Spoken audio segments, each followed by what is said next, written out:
So today, lads, there were some reporters on ESPN talking about the entire Caitlin Clark comeback. And again, as much as people want to say, oh, why are we still talking about this? Is it news or isn't it? Do people care or don't they? People care, and people care a lot. As seen by a lot of the Caitlin Clark update news being some of the biggest news around. Because let's be completely honest, I'm not saying the league is boring without Caitlin Clark, because I think there's a lot of fun teams. I think there's a lot of situations where I'm like, you know what? Like, this was kind of fun. I think there was a lot of fun games. There's been a lot of fun games without Caitlin Clark. Like, the Sparks are fun. I think the Dream at times are fun. The Sparks versus the Storm have been great games. But at the end of the day, what we have to kind of agree on is the league is 100 times better when Caitlin Clark is there. The league's 100 times better with Caitlin Clark there. So let's take a listen to this. So this is Alexa Philippou on the Caitlin Clark injury. And you know Alexa Philippou is legit when she's like the only WNBA reporter I have post notifications on Twitter. NBA insider Alexa Philippou. Alexa, the Fever have avoided setting an exact return date for Caitlin Clark. What do we know about her progress? Sorry. Yeah, Vanessa, we know that Caitlin Clark has done some full court running over the last week or two, and the update as of Monday is that she was able to add more in that regard and doing that full court running as she works to build her endurance after not doing anything for so long. But she has... I have a really, really weird feeling that there is some form of... I stand by this because you guys probably can't see this right now.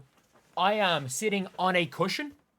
And the reason why I'm sitting on a cushion is I literally, years ago, was going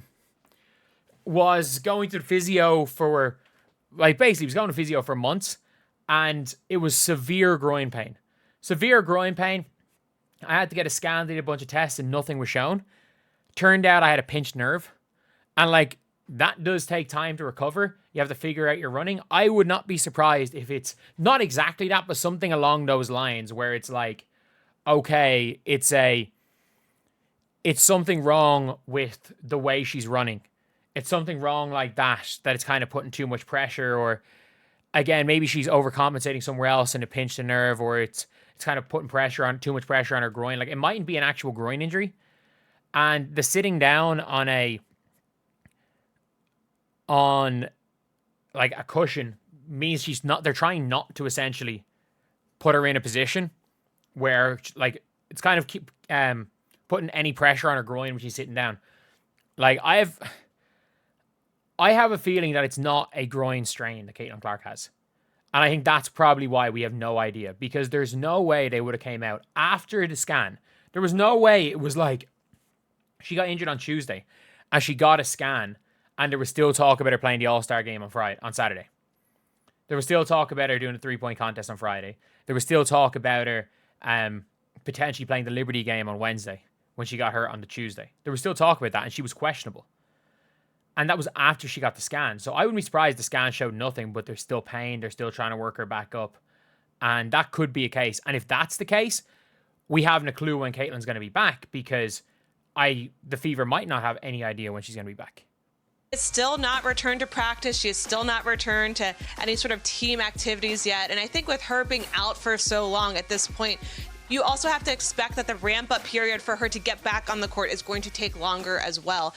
And so for the Fever, there's been 11 games that Caitlin Clark has missed since that July 15th injury. They have 11 regular season games left before the playoffs, so some time, but not a ton of time to get her back incorporated, and they've stayed consistent that they are not putting a timetable out there in terms of when we could see her back on the floor. Yeah, I know Fever fans want her back. And that's the thing is, if it's not like just a normal groin strain, like groin strains, they have timetables, you'd hear 6 to 8 weeks. And you're seeing all this like really weird responses from the WNBA, weird responses from the Fever, Stephanie White, and hearing a lot of things. So I think it could be an interesting situation where, like, no one really knows, including the players and coaches. So yeah, let's keep listening. Back, the Fever, by the way, are getting pretty thin at guard with season-ending injuries to Ari McDonald, Sydney Colson, Shanae.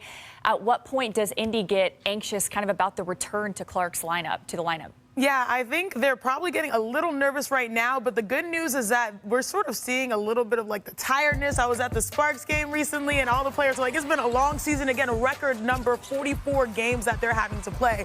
And so you're seeing it wear on players and on teams. But the good thing is Kelsey Mitchell has been a straight-up bucket this entire year. She is an all-star. I mean, she's not wrong. Kelsey Mitchell is a guarantee for all WNBA. That's a guarantee. But Indiana season ends in 4 weeks. What would be the point of bringing her back for the last 2 or 3 games of the season? If they make the playoffs, there's a point. There is. The Indiana Fever have a puncher's chance with Caitlin Clark. Especially if they're in the 7-8 seed. Like, if you are the Fever, you want a puncher's chance in a best of 3. If you are the Fever and your goal is to win a championship, you have a better chance of winning a championship in the 7-8 game than you have in the 3-6 game or the 4-5 game. Because if you're in the 7-8 or the 7-2 or 8-1 game, you can knock out one of the Lynx or the Liberty early. You can knock out one of them early because the Valks aren't winning 2. The Valks just aren't winning a game away from Valhalla. They're just not doing it. The Valks aren't doing it. The Sparks maybe can knock off a team. The Storm maybe can knock off a team if they're down in there. But the Fever have the best chance of knocking off one of those teams. But you'd rather not say at this point if they keep saying there's no timetable. Sounds like she's not close. Everyone is guessing. It sounds like from Alexa that even they are guessing. Like, I saw a post and it was like basically everyone speculating. Every single reporter, Alexa, Chloe, Scott, Robin, whoever else, every single one of them speculating. The only one that I'd be like is too close to Fever organization. Like Chloe and and Scott Agnes are too close at Fever organization to be just blindly speculating. Especially with Scott Agnes coming out there and saying, basically, source, trust me, bro. And I don't know.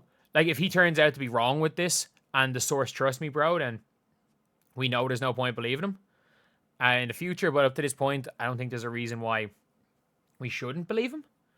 But yeah, it's look, it is what it is. Caitlin Clark does not seem to be in any way close to coming back, which is a pity because it's been a month. It's been a month. And a month later, we still heard nothing. We've heard nothing. So yeah, it could be a really, really tough one. It could be a really, really tough one for Fever fans. It could be a tough one for the Fever themselves. And it's not something anyone wants to see. No Caitlin Clark. No Caitlin Clark. Like, it's not ideal. Absolutely not ideal. But yeah, I think we just don't know what's going to happen. Like, if Caitlin's out, I don't see them making the playoffs.